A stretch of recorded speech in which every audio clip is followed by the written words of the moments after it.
Aula Global. Projecte AG Inclusiva. Els nostres estudiants.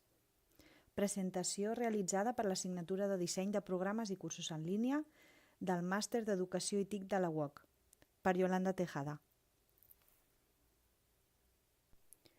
Què fer?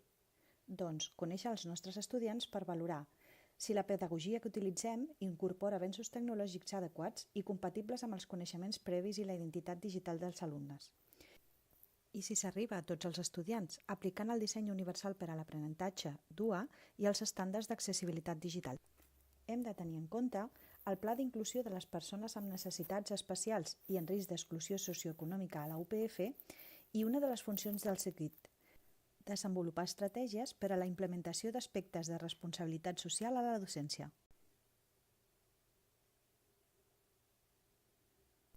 Com fer-ho?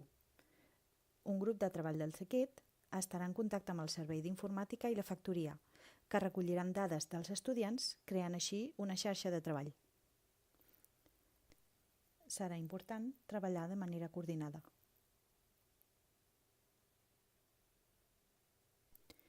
Com ho planificarem?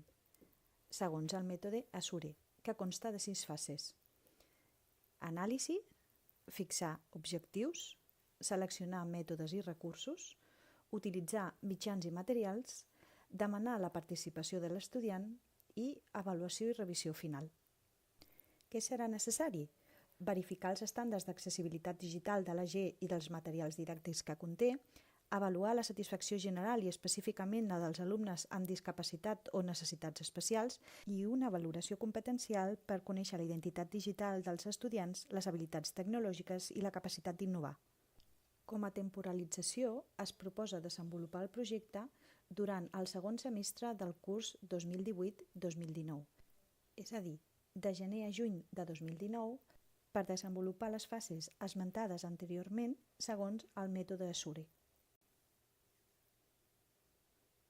Què ens faran saber les dades?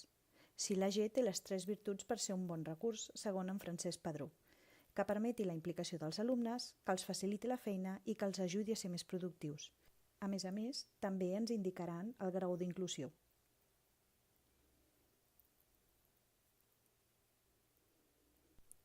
Les conseqüències d'un resultat negatiu serien possibles modificacions i adaptacions de la plataforma, revisió de materials, reestructuració del sistema de gestió o formació docents. En canvi, un resultat positiu facilitaria la promoció de l'AG, la incorporació d'altres millores i innovacions i la evolució del camp educatiu.